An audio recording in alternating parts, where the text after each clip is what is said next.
But yeah. So, yeah, Method Man, I think he had the I'm best about to say, verse yeah, on hold on, that. yeah, Yeah, jump yeah. on. I'm gonna finish the Method We Man going thing we right going quick, and right you in. But yeah, I do think that there are parallels to Method Man and Benny. And it's interesting you bring up Method Man in this situation. Yeah, we want to bring everybody back into the room. Sorry we got interrupted, but we back. can. Yeah, sorry, people. Yeah, Raining in GA, but yeah, I do think that there are some real always raining. parallels when it comes to Method Man and Benny, because for Wu Tang, Method Man was the standout in the group, even though the whole crew was extremely dope. And I think people are looking at Benny now like we were looking at Method Man, as that front guy. So, so let me. So I just want to kind of like finish my thoughts somewhat before we kind of got shut down by the rain. Yeah, Um, he's he's not as good as Method Man to me, yeah, even yeah, though yeah. I think he's great. I think Method Man is like a rare talent.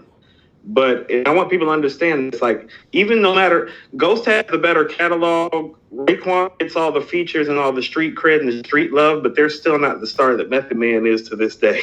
He's still the star of the group, It's and there's crazy. a Me as a reason. Ghostface fan, I have to argue people down that Ghostface is better than Method Man, and people will still say Method Man is the best member of the Wu Tang, and that's just off of I, star power alone. I mean, Mike, he's a different kind of home run hitter. hmm He's a clutch home run hitter. It's like he delivers home runs, and he's put so many Wu Tang records over the top with some of his verses. I mean, like, I think about what Liquid Swords and the Purple Tape would sound like without Method Man's contribution. That's real. And I don't think those albums are as flawless as people say and as I say without him going back and forth on Living in the World Today on the Hook. hmm Definitely without Shadowboxing. I mean, Mike, Purple Take's not the same without him on Wu Gambino's and Ice Cream. It's not. And so he's just rare. And so Ghost and Ray have had better careers Musically, yeah. musically speaking, in terms of catalog. But they're not better than him when he brings his A game. That's and if you want to hear a prime example, go listen to Meth on Tikal because they battled over that beat and it ended up on Tikal because Method Man won the battle because when he shows up and shows out, oh buddy. I think Method Man's one of those guys that's better with the crew. I think is it fair to Yeah. say that possibly Benny might be better when he's with Conway and Westside? I don't I don't know that. I don't know if he's just I don't know. I want to hear this album to see because it's like I told you, Mike, my reservations about the plugs I met was the same thing that made me love the plugs I met, which was Mm-hmm. like, damn, like he can really rap next to Black Thought and Pusha T on the same album. That's super confident and super impressive, but it's also like, how would he have carried that record without Black Thought and without Pusha T? And we're about to find out, I think. Well, that brings me to Quan's comment. Quan Norick said we should wait till the album comes out because Ultra Black Right. was getting the same type of thoughts until King's Disease came out and they heard it within the album. Yeah, I mean, No, I I actually don't know liked if I agree Ultra with that. Black. I actually liked Ultra Black, and it kind of got me excited for King's Disease. It wasn't a home run as Coop would say, but it sounded like an album that would fit within the scheme of a pretty good Nas effort. And I liked where he was coming from with it. I wasn't expecting a major look or anything like that was just gonna kill us, but Right. I Those felt days like are over. it kind of reminded me of Daughters, and we saw the album that, I mean, mood wise, Ultra Black. Yes, it fits the mood. Yeah, Like and I want people to understand King's Disease kind of has a theme, but it kind of doesn't. It's just one of those albums that's just inherently dope because the songs are dope, the structure is proper, and it fits the artist, it fits the conception, like song to song. So even where Ultra Black is placed within the framework of the album, it fits. You know what I mean? right. Well, I Beat mean, wise. we haven't seen we don't even know if Benny's dropping next week, but we do know the Black Thought's dropping, and Black Thought has put out there who his features are gonna be for next week.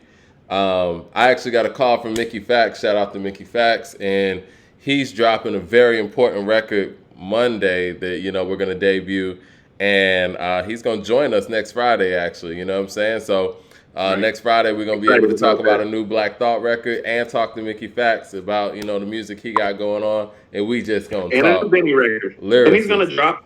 Benny's gonna drop.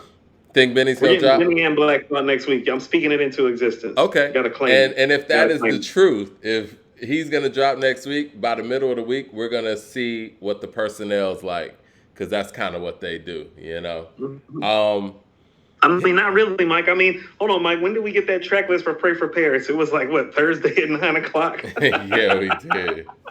I mean, Conway dropped. I want to say he dropped his track list maybe sometime on Thursday. Same thing with West Side Gun. Right. So, like a day before. Right. So, we'll Yeah. know the track list the day before. Right. Are you still listening? Which to I like. I like that, Mike. I like that too. everything that they're doing. That's what I'm saying. I love that. Like their momentum. Like, okay, so they're more like Dipset in the sense that they kind of built up their momentum through solo projects. Right. But they're producing Wu-Tang like results. Not same level, but Wu-Tang like results. Because you want to know what, Mike? I thought about something. Think about this. From 1993 to 1997, the weakest project that came out of their camp was Tikal. Think about By that. far. No, I don't know if by. Well, yeah, but that's only because damn near every other album that came out is an all-time rap classic, Mike. Like, that's what I'm saying. Yeah, but Like- see, and like, not to shit on Tikal because it had hits. I think You want to know what, Mike? Like, You're like All we I were Need talking is one about of the Source. biggest records that Wu-Tang We were talking ever about produced. the Source and like the hip hop quotables. Like, I'm still so mad at them that they gave the Purple Tape 4.5 and then gave Liquid Swords 4. Like, both of those are 5 Mike albums, Mike. Like, I don't Yeah. know what the hell they were thinking. Like, you must have had to just hand them like 50 racks or something, like to get your mic or something. Like, but whatever. Yeah, that seems pretty bought, and when Yeah. you got Lil' Kim out here getting 5. I know that was years later, but she got 5 mics for the Naked Truth, and you got Liquid Swords out here getting 4. But I do think that their mic rating was kind of predicated on a lot of things, and I think that main thing at the time was Illmatic got 5, and anything that was in question to get 5 was going to have to be matched up to that. That's not fair. It's That's not fair. inherently But I think fair that's to what the it rest is. of the rap climate. Like, that's what I'm saying. It's like, look at what they did. It's like, okay, he made the best rap album ever. So if you don't make something comparable to the best rap album ever, we not handing you.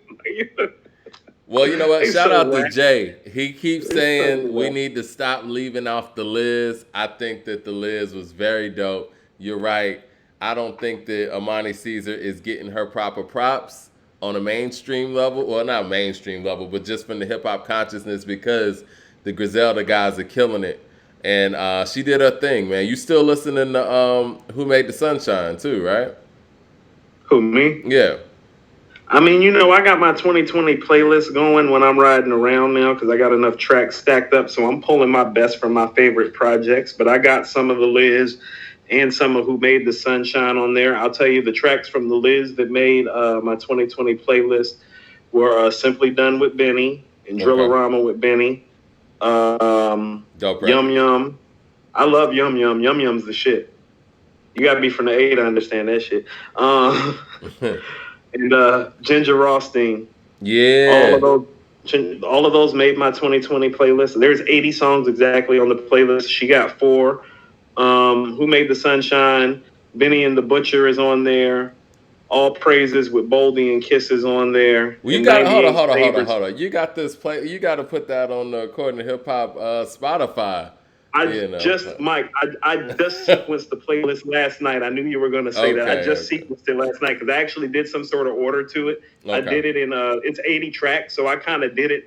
I did it Illmatic style, and I made the tracks like in 10 pieces. So the tracks are actually broken down in 10 track segments in terms of the flow and the vibe. Well, I'll give you your time then, man. It's done. I did it last night. And I mentioned Who Made the Sunshine because I love 98 Sabres, man, and I love the fact that they finally have gotten Armani Caesar into that fold because we're so used to it being Westside Benny and Conway, and now we got her in there as a whole different element, and that changes the whole color of that crew. I feel like. So it's nice. So it's nice when the best crew in rap isn't being, misogynistic and biased, and actually like giving this woman the stage and giving her some shine. Like they're giving her a lot of stage and a lot of run. Like I told you, like I think on Who Made the Sunshine, both Boldy and Flea make references to the track Palm Angels. Yeah. Like they got the whole camp like behind her, really supporting her, and that's a beautiful thing to see in a in an era and in a culture where women get misogynized and degraded. They're giving her a lot of run. So kudos to them for just like giving her like I mean, hip hop is male dominated. For giving her, how about this? Thanks to them for giving her equality, like giving her what Westside's giving her what he would give Conway or Benny. Like kudos to them. Yeah. And you know what? I think that, I mean, obviously hip hop is a male dominated culture. I mean, but when we talk about MCing, it's male dominated. And do you feel like if Rhapsody actually had a crew of guys in a way that Lauren had the Fugees, or that Rod Digger had Outsiders, or that Armani has, Griselda, do you think she would be further along in, as far as, I don't want to say further along, but just people mentioning her more when it comes to certain conversations? Because again, last year she put out one of the strongest albums in hip hop, but people wouldn't tell you that she made album of the year when she probably did. Does she need? I mean, I feel like if she had that kind of support from a crew like a Griselda. Hold on. So here's the problematic part about the question that you're posing. Right. If she were to have a crew, and those crew, and said crew be a verified crop of MCs, the automatic assumption would be that they're writing for her because of how nice that she is. Yeah. It only worked for Lauren because it was clear when you heard Lauren, if somebody was going to be doing some writing for somebody in the room, she was going to be writing for them, not the other way around. Right? Why is there an assumption that women don't write their own raps? Is that because of... No, it's misogyny. Yeah. It's misogyny. It's chauvinistic. It's psychological too, Mike, if you really want to know. Like, it's inducing a certain level of trauma on women too, saying them, it's like, yeah, when I help my homie over here write this hit, dap, we good. Right. When I help you write your shit, I'm going to let everybody know that you needed help. Well, I mean, because, and the thing is, and I asked that because Armani Caesar, no one's even speculating that anybody in Griselda's writing her raps. It doesn't sound like it, for one. She has a distinct voice. I like that about her. And, that's why she doesn't really sound like them. Like, she fits in with them, but she doesn't sound like them. Like bar wise, it's like, like when you hear Foxy rhyme, part of what makes Foxy great is that you can tell that she's from Brooklyn. Like, you can tell that like she listens to M.O.P. and Biggie, and that it influenced the gruffness in her style. And then you hear her delivery and her lyrical ability, and you see Jay and Nas sitting right there on opposite ends of the spectrum.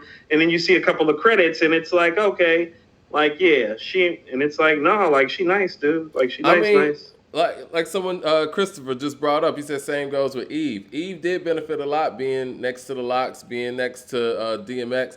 I mean, that stuff helps, and I ain't trying to say that's what I mean. But hold on, but listen to what we're saying. Like, the fact that they have to do this, like, to get the burn, like the help. That's it's still not part of the problem. Field. That's part of the problem. That's why I'm saying at least Griselda is doing it the right way and giving her fair run. Like, how about this, Mike? How did we find out that Jay wrote Foxy shit exactly?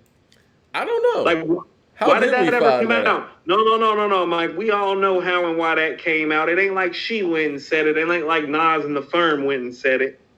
Jay You said get what it? I'm saying? Yeah. Yeah.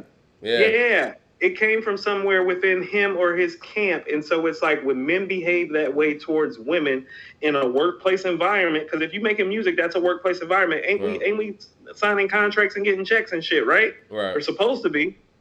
So this is business. And in business, it's just like, it's like what these women got to do? Walk around with confidentiality agreements? Right. Well, Andrew says that she, as in Rhapsody, needs some features. It says she needs a feature with J. Cole on a commercial album, and she'll change the game. I mean, she was on To Pimp a Butterfly with Kendrick.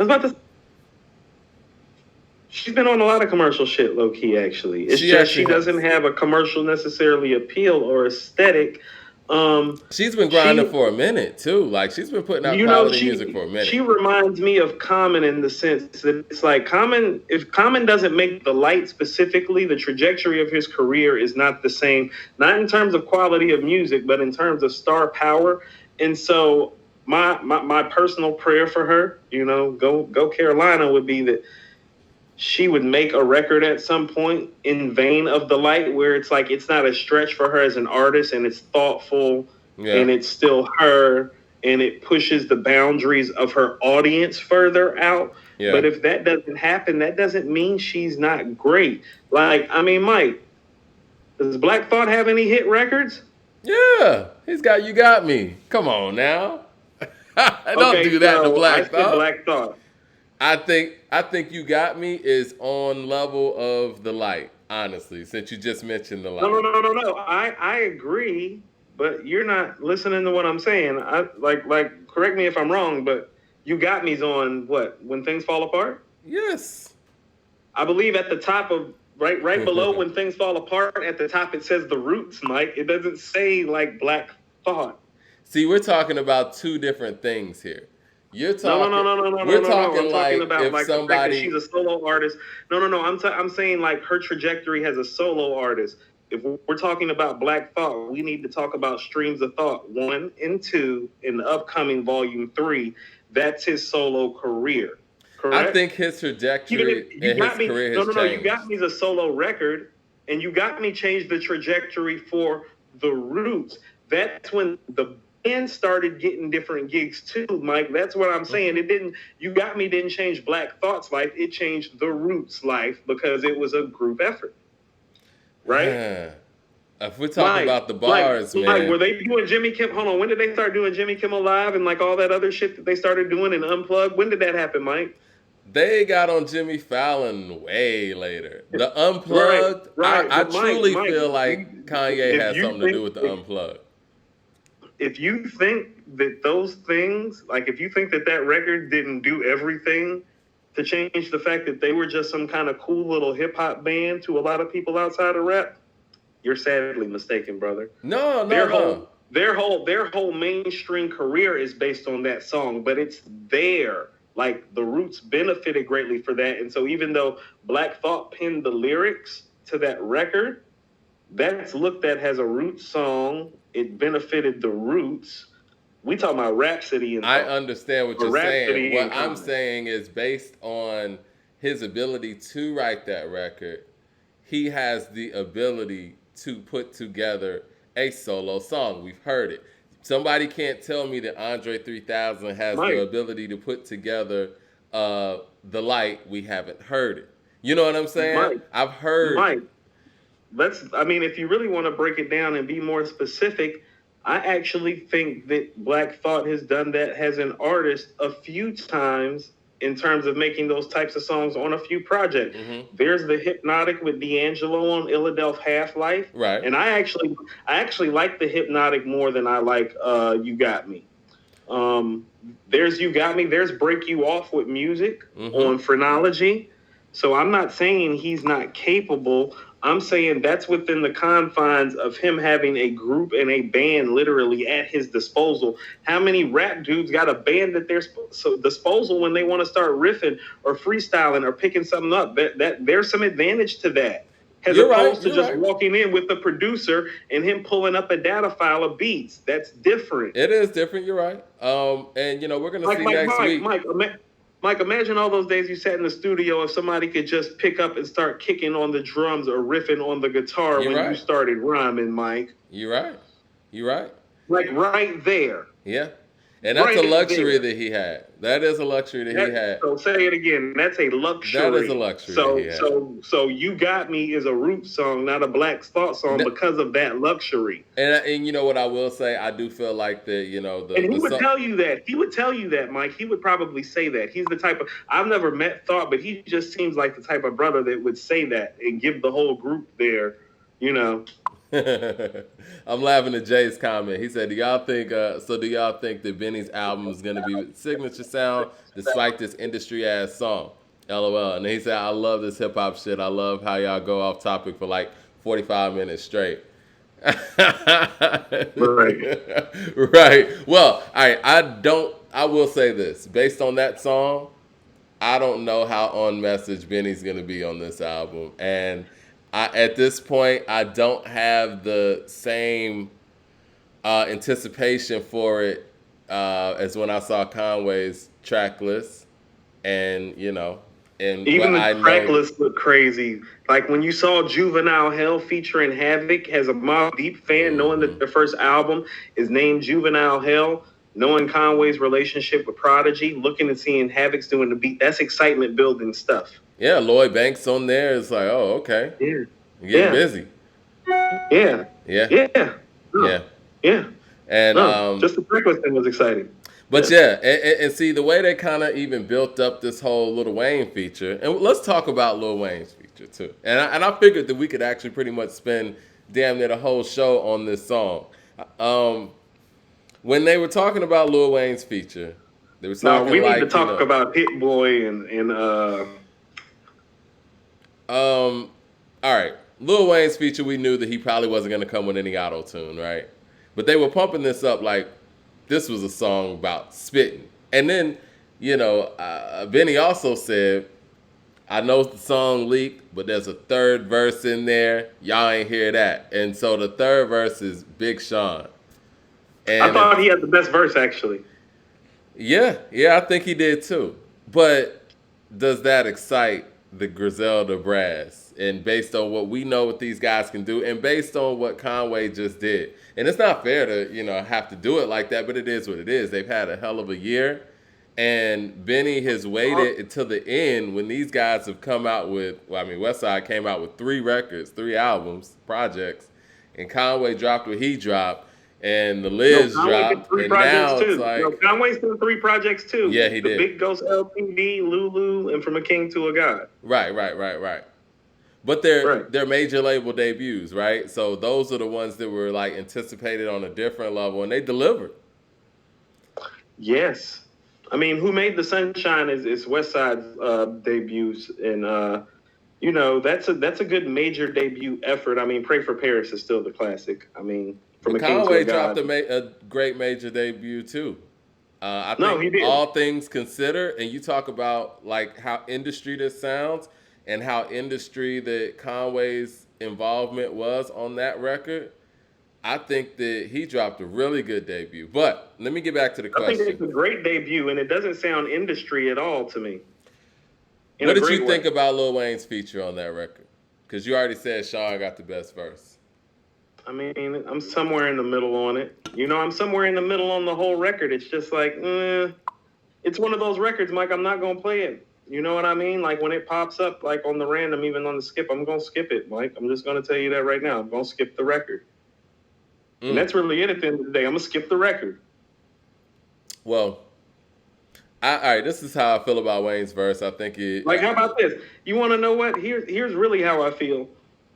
Mm-hmm. They usually give you like a 9 to 12 joint project that's about 40 minutes long. Like, just because of this song, it's like, I want to see 15 tracks and like see some heat now. It's like, no. Because like, if the album is 9 songs, this severely drags down the album. Mm-hmm. Right. Because when you got 9 songs, Mike, got to go get it done. Ain't no room for So Andre no, says Benny got two dropping before the year is over. He said Tana Talks 5 is going to be a double disc produced by Harry Fraud. I mean, Tana Talks 4. I mean, I would love to see it, man. Again, hopefully, whatever drops is gonna make us feel better about what we heard at midnight. But as far as Wayne goes, I could tell that Wayne really tried. I could tell that Wayne he knew who he was in the studio with. There was no auto tune. I think we anticipated that. But I just don't, me personally, I don't think that I don't hold Wayne as high as, a lot of people do. And so my expectations aren't like, through the roof. He has his moments. That Joel Santana record, Bloody Mary, he killed that.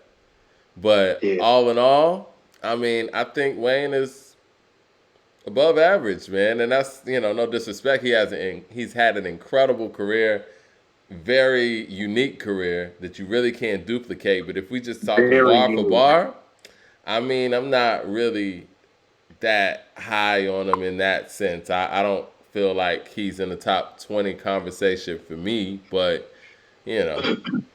So a feature like He's this, very it's whatever.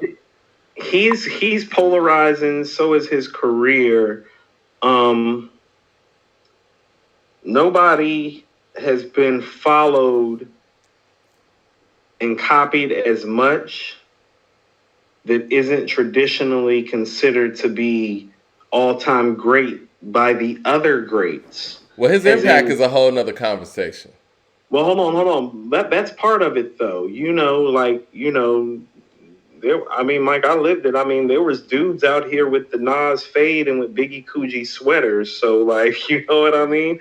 Like, that is part of it to a degree.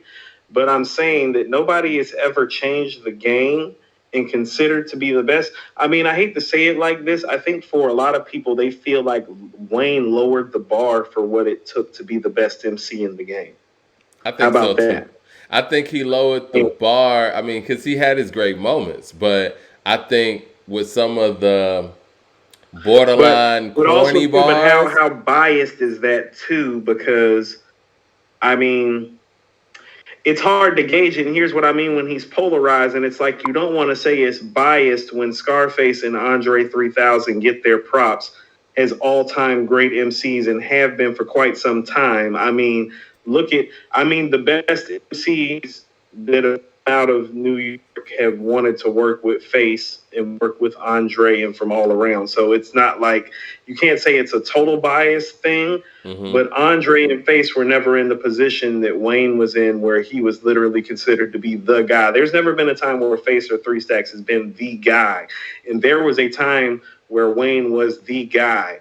And we also need to understand that time was over 10 years ago, Mike. And we also need to understand that Wayne's approaching 40. We got to stop looking at Lil Wayne like he's some little young dude. He's approaching 40. His best days lyrically were probably like 07 to 12. Well, he's not carrying himself like a 40-year-old MC, though.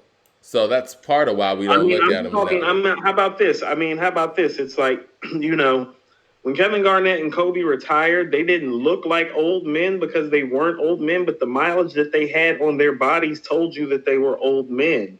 And so that's what I mean. We have to understand this dude got his first record deal when he was almost 13. And shout out the Libra gang. I believe he just turned 39 like I did. I believe we're like born a week apart. He's either 38 or 39. Yeah, I think he's like 38 or something, yeah. Yeah, I think he's 38. I think he might be a year younger than me, maybe. And so what I'm saying is that a dude that got a rap deal at 13 and has been actively rapping the way that he has been, and he's literally changed the work ethic in rap for the volume of material that he's put out. It's like he looks like a Hall of Fame player at the end of their run. He looks like Akeem Olajuwon with Toronto. He looks like Garnett with Brooklyn. He looks like Patrick Ewing with Seattle, and there's nothing wrong with that. But also, too, I want you to listen to the names that I listed. Those are guys that are considered to be more top 20, 20 to 25 30. ish. Yeah. Yeah, even though I have Akeem extremely high on my list, Akeem's not high enough on other people's list. But the guys I just mentioned, I mentioned those guys because traditionally they're looked at in that 20 to 30 range, which I think is more realistic for Wayne. I I think, got yeah. Hakeem. I I got got Hakeem Hakeem in the top top 15 20 for me. personally. Yeah, something like that. Yeah, I Hakeem's got the Hakeem in my best center top 15. I've ever seen. Andre Shear says Conway passed up Benny is the best Griselda lyricist. I agree with that. For No, but now, that's what I'm saying. But but this is what I keep telling y'all. When did Benny ever prove that he was a better lyricist than Conway? When has that been proven? Like other than the plugs I met, which has a lot of guest features. I Like mean, that's what I'm Tana saying. Talk 3 was heavy. I fuck with Tana Talk 3. Tana Talk 3 is heavy. Yeah. Better than From a King to a God. That's what I'm saying. Like case dismissed when you go listening From a King to a From God. a king It's to a like god. I love Benny, but until Benny actually proves that he's the best MC in his crew, he's not the best MC in that crew. And it's not because I prefer Conway. Conway's out there actively proving it. Well, see, Tana Talk 3 was 18, right? Yeah, it was 18. That's what I'm saying. And y'all talking about that 18, No, 19? no. And then the plugs I met was 19, which was dope too. And so I think From a King to a God is the one that just kind of like, has pushed it over the top where it's like, okay, now you got to match that. Tana Talk 3 was very strong. Yes, I agree. I look at them. How about this? I don't look at Benny like he's better than Conway, even objectively, even though I prefer Conway and prefer what he does. I literally put them on the same level, which I told you is like approaching like that Jadakiss Pusha T level, like approaching. So they like Jada and Styles, right? Who's Jada and who's Styles? That's what I'm saying. Conway is Styles, I think. Conway is Styles, but Conway is Styles, but Conway has punchlines like Kiss too. Mm-hmm. No, it could be argued that Styles P is a better overall MC than Jada. That's not a crazy conversation. That's been argued, but what I'm saying is that when like Conway has Jadakiss level punchlines like niggas keep blocking my goals, I'm gonna make it messy. That's a Jadakiss bar. That's a high level bar. It is. It's a 10 on the balance beam when you spit that kind of bar. That's a Jadakiss bar, Mike. Yeah. That's I mean, Jadakiss is king of the punchlines, right? Him or Fabulous, right? Like I said, Jada. You know what? I'm gonna say this, and I guess there's no way to say no disrespect, but I think Lil Wayne's overrated. I think he's had a great career, but as far as how people view him as a lyricist, bar for bar, I think he's slightly overrated. That doesn't mean he's whack. I just think he's overrated. I think that's what I mean when he's had a polarizing career. He has a lot of Hall of Fame credentials, has he made great albums? Yes. The Carter 1, 2, and 3 are all great. Has he made classic album? Yes. The Carter 2 is a classic to me. Has he had guest stealing verses and appearances? Yes. Mm-hmm. Has he made classic songs? Yes. Has he made hit records? Yes. Has he changed the game? Yes. So he has a Hall of Fame resume, Mike. It's just all about how you weight the Hall of Fame resume. I think a lot of people look at the Hall of Fame resume that he has and they think that he's top 10. For me, he's more like 20 to 30. I think when you put him in the top 10, that makes him overrated. I think when people put Eminem in the top 10, that makes him overrated. I honestly feel like both of those. I honestly feel like, and correct me if I'm wrong, I feel like Meek Mill is overrated as well. Because it's like, what have we really gotten from Meek Mill? Really? I mean, so it doesn't have anybody on it. Like records that don't have any features or anything like that. Like, has he really lived up to the buzz? I mean, there was a gap where I was following rap, Mike, but I really wasn't like in tune. And that was around the time when somebody like Meek came along. And so I can't really totally accurately answer that question for you. Mm-hmm. You know what I mean? Because I don't know how to rate him. I think he's just rated. Is he though? I mean, like, I think that he kind of swims in the Wale parameters, right?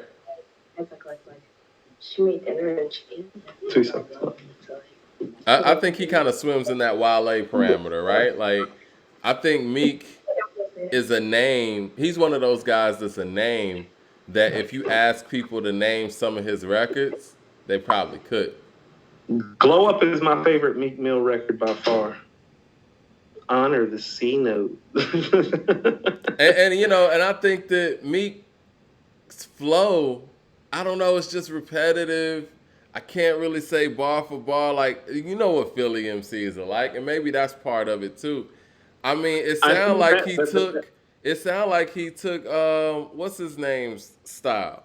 Uh Khaled's artist. J uh not J Hood, but you know what I'm talking about. Ace Hood. Ace Hood. Ace Hood. Ace Hood. It feels like he took Ooh. Ace Hood style to me. Ooh, Mike, that's a controversial assertion. I'm just being honest. Like, I haven't listened to. I can't lie to you. I've not listened to enough of Ace Hood's records to be able to validate your claim. all right, Andre Shasir asked, "Who is in my top 5?" I guess since I say Eminem's not top 5, I guess I gotta give my top 5 now. I would say Yes, Rakim's the best MC I've ever heard. I would say that Nas is right there. I would have to say Jay with his longevity catalog and lyricism. He's there. This is when it gets tricky, I guess. Absolutely. Always. Those three are easy. Yeah, those three are easy. And see, I don't even want to sit here and I'm gonna be honest, man. Like, I feel like Scarface edges out Biggie in many ways. Just the fact that his consistency, his approach, just his pen, and the fact that his music hits different. So I will put Scarface in that 5 as well. And to round that out, whew. It's an interesting 5. You know what, man? We gotta say Tupac Shakur, man. I mean, we do. I mean, his music is another one that hits different. Do we have to count Biggie? It's so unfair because of the brevity of his catalog. Like, I think Biggie's the most talented. I think that there's no one who's done more with 2 albums. But ever. I can't disrespect the work that others put in and put somebody with limited work over those individuals. And that's exactly why I feel the same way about Andre. And I feel like Eminem, obviously he has rhyme schemes, cadences, and all that. He could rhyme all kind of words together. I don't think his catalog of music stands next to those people. I don't think that he has music that really, if you're out in a hip hop venue or if you're out, or if you're anywhere where hip hop is living and breathing, that you're going to hear any Eminem records. I don't feel like DJ Kool Herc would have thrown on any Eminem records to rock the park at all. And I think if you're one of the tops, you got to have those. Just closing out right quick with the whole big thing. I mean, I think there should, Gale Sayers just passed. Yeah. A lot of people who saw Gale Sayers play I think he played 7 years, but he really only played actually like 5 full healthy seasons. And for people who saw Gale Sayers say that he was Barry Sanders before Barry Sanders and just as good as Jim Brown, if not just a half a hair behind. And Jim Brown and Barry Sanders are probably the 2 guys whose names are most probably commonly mentioned along with Walter Payton for best running back of all time. Mm-hmm. Biggie's probably going to end up being hip-hop's Gale Sayers in the sense that it's like, man, but for 5 years, as good as anybody you've ever seen and deserves top 10 consideration, youngest player ever to get into the Hall of Fame. Like, Biggie kind of maybe deserves that type of love and attention or an asterisk. It's like, yeah, had this guy played, probably was going to be the greatest of all time, easy top 3 to 5. You know? No question in my mind that if Biggie would have lived, he would have been the greatest rapper ever. I mean, I think his consistency wouldn't have fell off. I think that he was just so ahead of everybody when it came to I how he put mean, together music. I think he sounded incredible on everything. The only thing that we were missing from Big was perspective. And I think we heard a little bit of that growth on Sky's the Limit. But if that would have continued, Mike, I mean, first of all, I mean, like, if you're going to touch it like that, the quality of the music is there. The emceeing is unquestionable. The content is eventually going to come into play over a course of albums. I agree. Okay?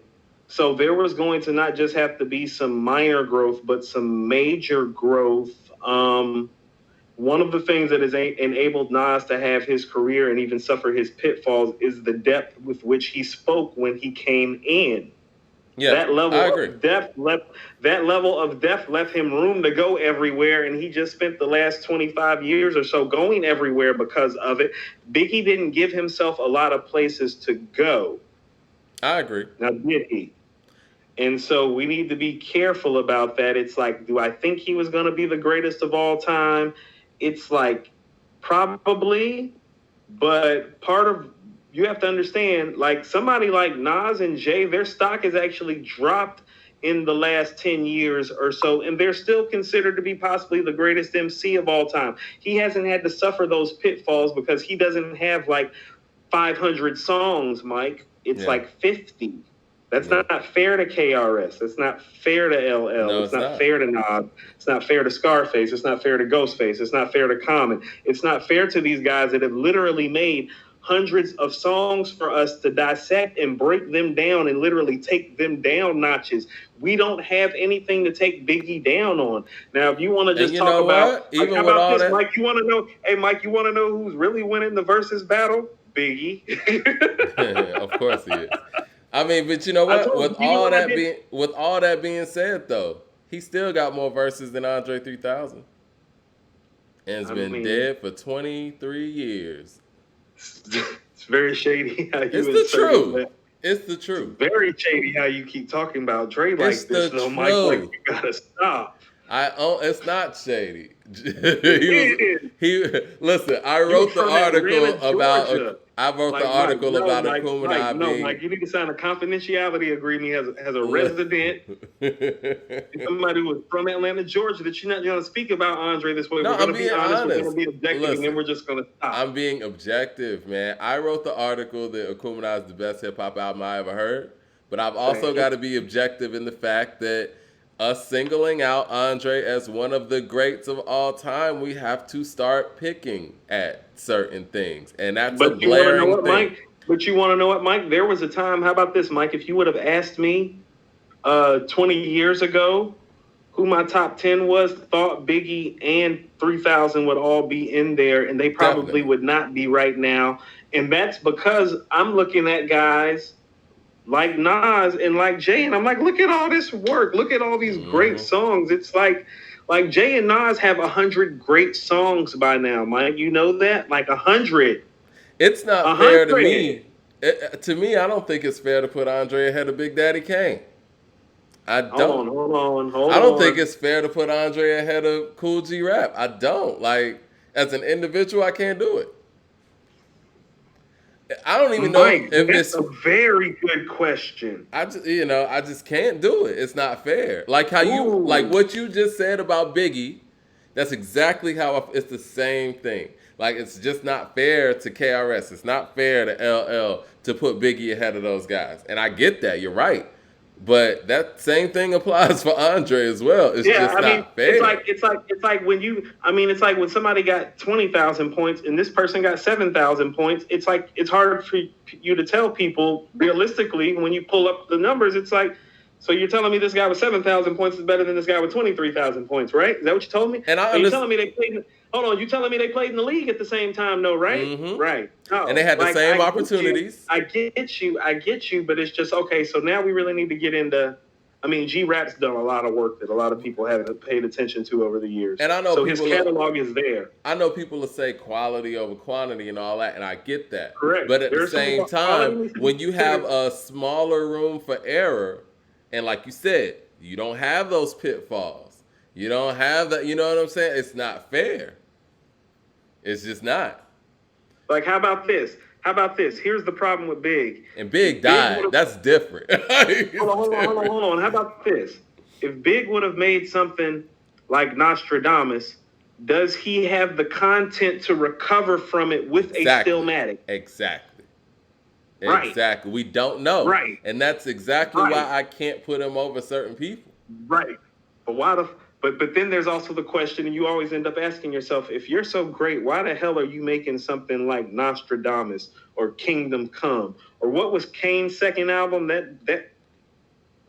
Well, but that's what comes with longevity, though. Like, if you're in the game long enough, you're gonna lose. That was Nas's no. Nostradamus is Nas's fourth album. That was Kane's second album. Dogfather is Snoop's second album. Like, niggas. No. I agree. No, I agree. You can sophomore slumps happen, but like you said, if you're in the game long enough, I don't understand Nostradamus. It's like, dude, like, what the hell? Like, I still don't understand. If you're in the game long enough, you're gonna have those missteps. You're gonna have a world party. You know, Goody Mob. I mean, it's just gonna happen. Like, but see, that's the Mike, beauty when you're of it. saying you're having a long career, it's like, no, Mike. World Party was the third album. Their career wasn't long at that point. Yeah, there's not really an excuse to make that record. No, I mean, unless somebody is breaking the group up, I'm gonna say less. Jay says Snoop only had one good album. I like Rhythm and Gangster, but I think we can all agree. I like Rhythm and Gangster too. I think we can all agree that The Dogfather is probably the worst sophomore album, or the most disappointing sophomore album. Kane's second album is just disappointing. I can't even remember the name. Like something like It's a Big Daddy thing, or It's a Big Prince Daddy thing has some joints on it. No, it didn't, Mike. No, it didn't. Don't go around telling people that, Mike. Okay, so you talking to us about Kane. Where do you place Kane? Ooh. I mean, Kane is still in my top 20. Yeah. For groundbreaking reasons, huh? Huh? For groundbreaking reasons. Because let's be honest. If you put Kane's catalog up against Jadakiss' catalog, what are we looking like? Yeah, but is Kane that much nicer than Jada? Actually, Mike, I'm about to say he's one of the few guys that I'll tell you is like, I'll take Kane in his prime over Kiss in his prime. I sure will. Okay. I'll take Kane in his prime over a lot of guys. Okay. Mike, you want to know what, Mike? You want to know when I realized he was really all-time great, and even though I already felt that way, is when he did that verse on the Big Picture on Big L's album, Platinum Plus. Mm-hmm. Right hook is like Joe Frazier's. I'm the bodacious. You getting low wage it? Yeah, no. I'm gonna put it in your chest like a Stockton pass. Yeah, Kane was nice. Nice. No, not a was. It's not a was. It is. Yeah. And you know what? And I would say that. How about this? This is where we have to rate it. How about this, Mike? Guys like Kane, or why guys like Wayne can't be in my top 20, because you can't tell me that somebody like Wayne, even if his catalog is better at his peak than Kane. Because Kane at his peak can deal with the likes of Rakim and KRS and Cool G Rap and Nas and Biggie and Jay. And so he belongs somewhere in that stratosphere of consideration. No, I totally agree. Mike, the way we talk about Biggie, Jay-Z, and Nas from our era, let's like bear in mind that it's like that's the way that they talk about Rakim, Kane, and KRS. Mm-hmm. Definitely. And G-Rap and Slick Rick right after that. And so I guess you don't consider that's what I mean about dudes having time to get knocked down notches. It's like if you would have asked me in 1999 where Kane was, Mike, I would have told you like, I don't know, 4 or 5. Yeah, things change. Things change. But a lot of people put in work, and unfortunately, Big wasn't here to actually, be a part of that. But I do think that kind of brings me to my current point, though. I think that Conway, at this point, is the number one MC in the game for 2020. I agree. How about this, Mike? If I was picking an MC before 1990, Kane would be the third MC after Rakim and KRS, which would make him top 15, probably. Well, before we go, and I know you're a big Kendrick guy, where does Kendrick place in all this? with I'm his not a catalog. big Kendrick guy. I'm just objective I am. about I like here. Kendrick. I'm to be honest with you, Mike. I'm not a big Kendrick guy. I don't play his shit a lot outside of Good Kid, Mad City. I just know what I hear. I love Good Kid, Mad City. Well, I think is that a fair question though? Then I mean, because his music doesn't get a lot of How play. about this? I have Kendrick. How about this, Mike? I have Kendrick slightly ahead of Kane. Kendrick's top 15. Yeah, I have Kendrick slightly ahead of Kane. Like I would look at Kane, like if I'm saying Kane's top 15, he would probably be like 14 to 17 somewhere on my list. I would probably have Kendrick somewhere more like 11 to 13 probably on my personal list. Like we talking objectively or personally? No, we're talking about objectively. And that's how I kind of put together that top objectively, five I would when I was have asked. Kendrick like 11, 12, 13, but Kane would be like 15, 16, 17, not too far off. Kendrick's catalog is just too much greater than Kane's to ignore. But like I said, MC-wise at his peak, Kendrick wouldn't fade Kane in 88. Mike, no.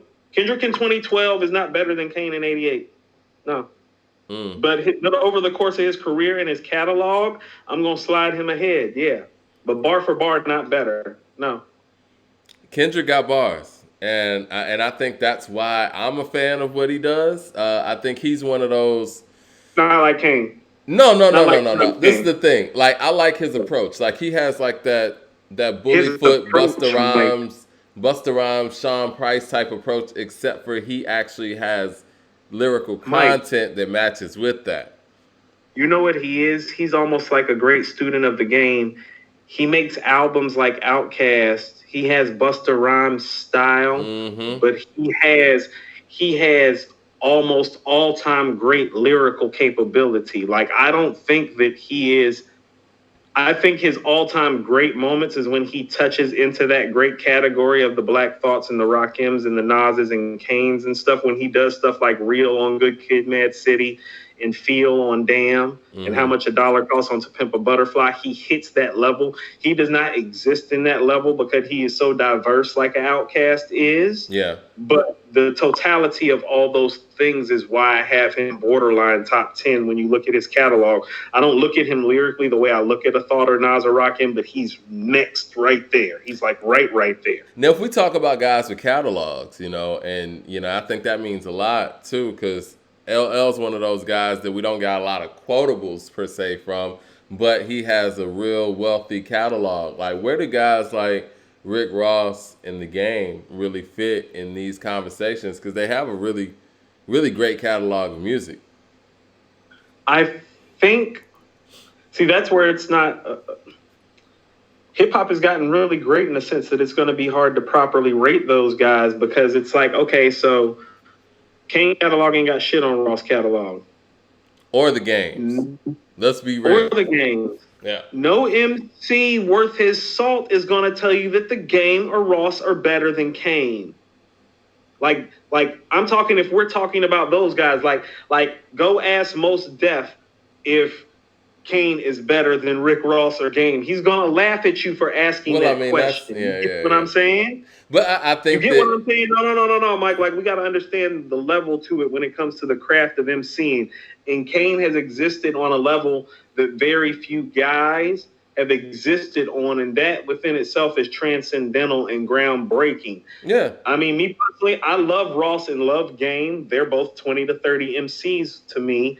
Truthfully, I prefer them both to Wayne. I feel like they've had better catalogs than Wayne and are comparable MCs. I agree. And so if I'm having my 20 to 30, it's like Wayne would be more like 27, Game would be more like 24, Ross would be more like 21. Ross has a very I love Ross, Mike. Ross, I mean, I've always, Jeezy in his prime was probably the guy from the era that I listened to the most, But as far as sustainability, quality of catalog, development as an MC, Ross has morphed himself into a great MC the way very few guys have that have got the accolades before they have become a great MC. Yeah, and he deserves to be applauded for that. And I think him and The Game improved over the years. Like, Game had a debut that was, that knocked it out the box, but he had a lot of help on the debut. But we saw Game continuously become a better rapper, and he kept that, I mean, quality that's of what I'm saying, production. Mike. The guy that's rapping on "Dollar and a Dream" on the documentary too.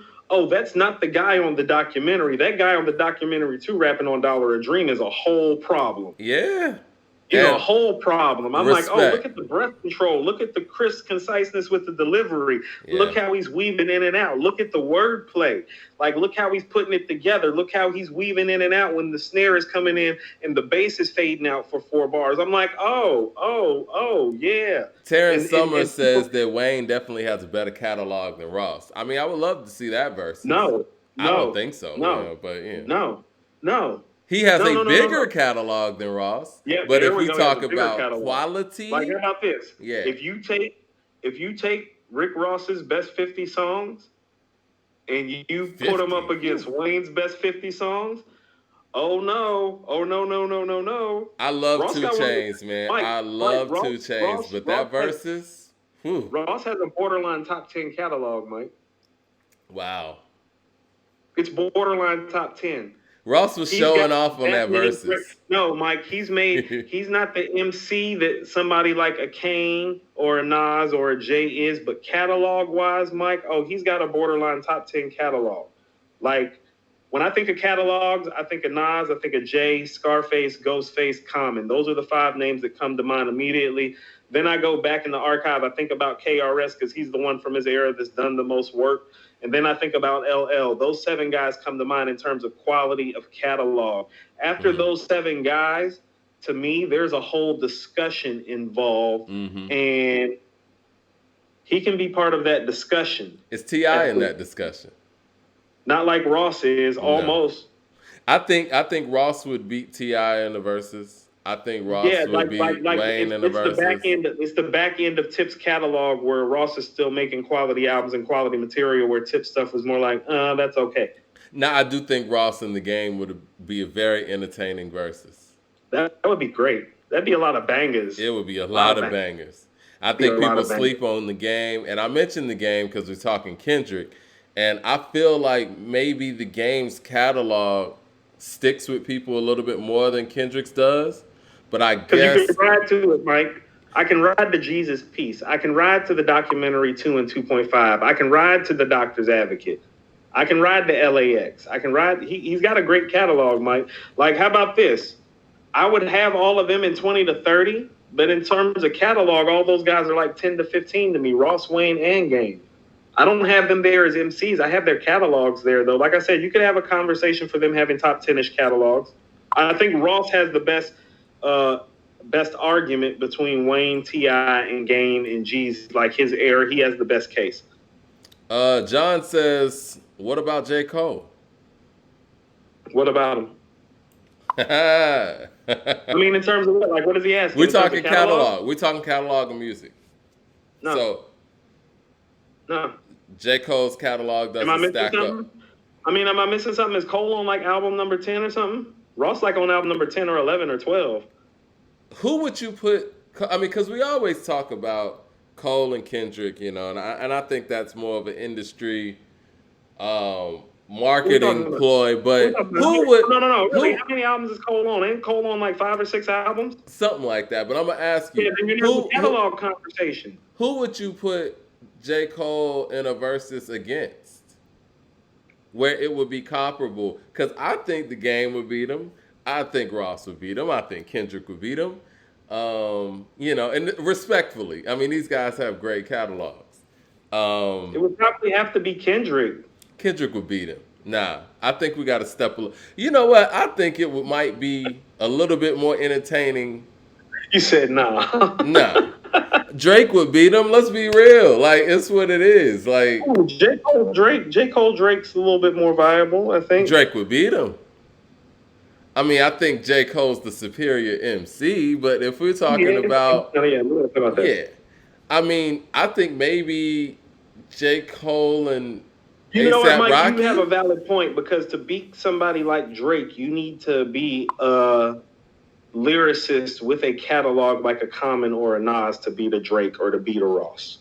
Andre says J. Cole versus Big Sean. See, there we go. Ooh. See, there we go. I like that. Who said that? Who said that? Andre. Andre said J. Cole versus Big Great, Sean. I like that great. because Hey, I that's the think best that would, comment of the night, Mike. huh? That's on point. That's the best comment of the night. That's on point. Okay.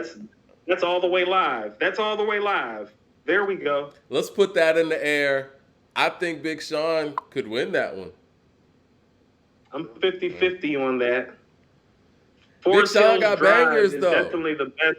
Forest Hills Drive is definitely the best thing that's come between the two of them, Oh, respectively, through the catalog. Cole's made some pretty big hit singles. Not as many as Big Sean, but is more of a content artist, but still has made some bangers. Like I like that. I like that a lot, Dre. I like that a whole lot. All right, what that's would you perfect, say? All right, so we talking verses, right? So, what are his 3 haymakers? What is J. Cole's 3 haymakers? See, I mean, I'm just being real, man. We talking catalogs, and people want to bring up J. Cole's name. What are his 3 haymakers? Count it up. Count it up.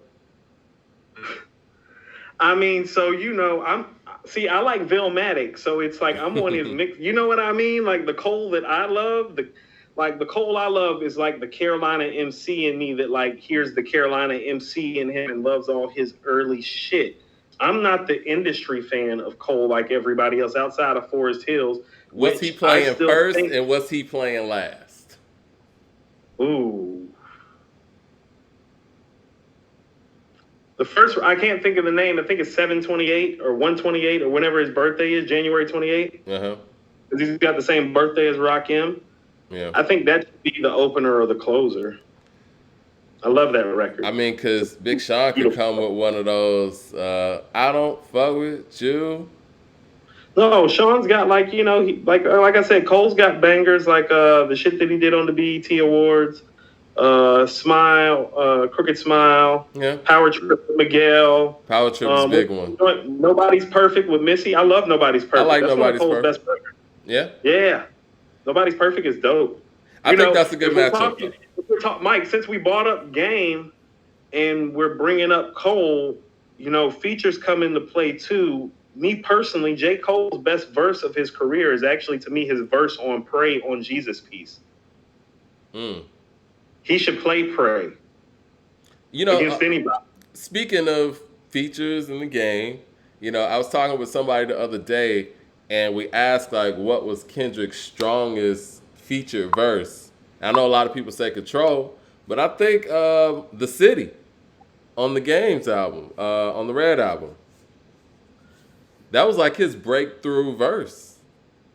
The City? It was his breakthrough verse, Mike. People don't understand how instrumental Game is with Kendrick. Game doesn't get enough credit for holding the West Coast up, for making the great albums that he's made, for supporting the artists that have come after him, like Nipsey and Kendrick in particular.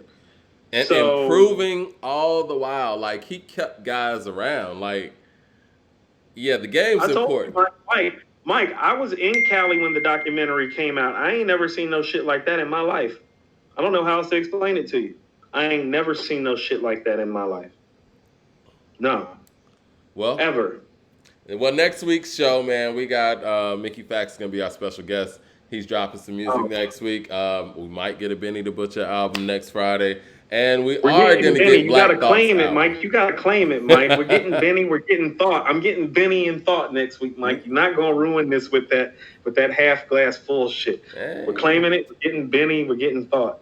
Well, definitively, we got Black Thought's album next week, and we're probably going to get Benny's album next week. And, yeah, man, we got a great interview with Mickey Factz coming up. We're going to talk some real hip-hop and, just lyricism and where lyricism is in 2020, man. It's going to be great. You know what? This might be we might need to do an extended show just about the state of lyrics and lyricism, seeing how we're having Black Thought on, who I believe, the Roots came out with Organics in 1991. Mm-hmm. And then Benny, who's really got his buzz the last 5 years. We can talk about the state of lyrics. My homegirl, Alicia, who is the owner of Sneaky Snacks, has been on the run like I have. So we're trying to work out the Black business moment for next week and promote Sneaky Snacks on here for Lish and her fam. Lorraine Bryant Candle Company, shout out. buy on Shopify social media platforms. Yeah. I was just on the phone with Tasha yesterday trying to get Ari on the show today. We probably going to have to do him next week. She was taking flights all day and just touched down in LA like 11 my time when she hit me. So we're going to put that together next week. It's going to be fun next week. I'm excited about next week already. Well, let's do it, man. And appreciate everybody checking in. And, man, y'all have a great night. And next week, man, we got even more new music. Shout out to Mickey Fax. And we got Black Thought coming too, man. All right. Absolutely.